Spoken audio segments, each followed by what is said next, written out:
કહેતા હો તો નહીં તો બધા ઊભા થાય. હા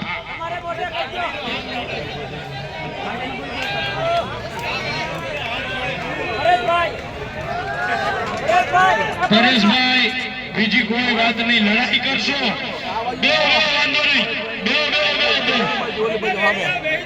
બેહી જાઓ. એક જ મિનિટ, આ વડીલો હવે હાથ જોડી રહ્યા છે. પરેશભાઈના મોઢે એક જ સાંભળવું છે, લડાઈ લડવી છે, નેતૃત્વ કરવાનું છે, આપણા સેનાપતિ છે, પણ અન્નનો ત્યાગ કર્યા વગર. પરેશભાઈ, જુનાગઢ જિલ્લામાં જયારે મારું નામ કરશનભાઈ ભાદરકા હતું, બાપુ નહોતું લાગ્યું ત્યારના એ મને બાપુ કહે, અને બાપુએ બાપુનું માનવું પડે. હા કે ના? પણ ખાલી રોગે રોગી આ નહીં આવે પાલભાઈ. જયારે યાત્રા કરશે પછી અહીંથી ગાંધીનગર જવું પડે કે દિલ્હી જવું પડે, એની હાકલ હશે ત્યારે કિસાન હોવાનું ગૌરવ હોય તો બે હાથ ઊંચા કરીને કયો કે સાથે રહીશું. બાપુ હવે બરાબર છે.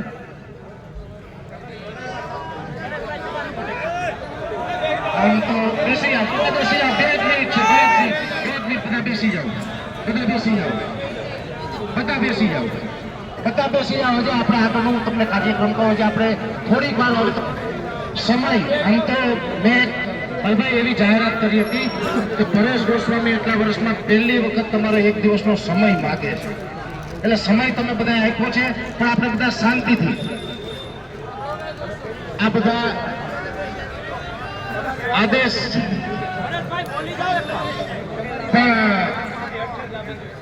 ચાલો હું એક શરત રાખું છું પાલભાઈ, રાખું છું. આ અલ્ટિમેટમ 12 દિવસનું છે. તમે ખેડૂત તરીકે, વડીલ તરીકે તમે બધા મને જે એક અપીલ કરો છો, તમે અપીલ કહો, પણ આપણી સંસ્કૃતિ છે, આપણા ખેડૂતના દીકરા તરીકે ખબર હોય કે વડીલ કે નહીં સામું ન બોલે. ઈ આપણા સંસ્કારો છે. તમારો જે આદેશ થાય ને બધા ઈ માર કરું. પણ એક પાકું ભાઈ, આ લડાઈ છે રોકાશે નહીં. બીજું આ લડાઈ છે આવનારા સમયમાં હું ત્યાં સુધી લઈ જવા માંગુ છું.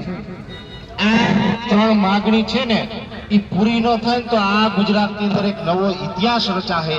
એ ઇતિહાસ એવો હશે પાલભાઈ કે બધા એમ કહેતા હોય કે જેની પાસે પૂર્ણ બહુમતી હોય એ સરકાર પડે નહીં કે ને. ઇતિહાસ આપું તો સારું નહીં. હું ગેરંટી આપું, જો આ માંગો નહીં સ્વીકારે તો 27 ની ચૂંટણી આવે ને પેલા હું આ સરકારને એક વખત સત્તા ઉપરથી ઉતારી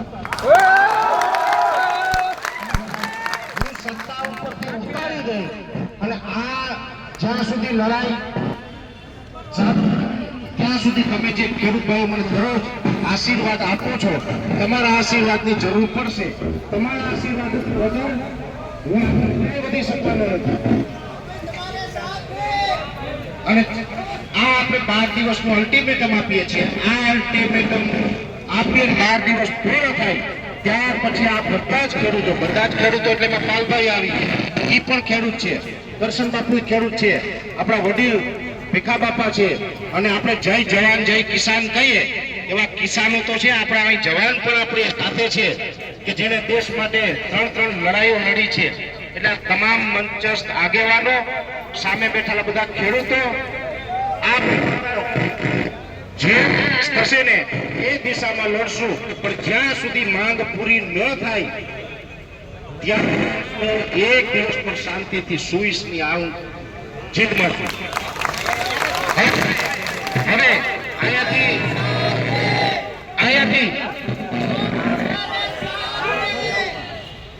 છેલ્લી વાર એ કરવી છે ભાઈ. આજની બીજી જીત એ પણ છે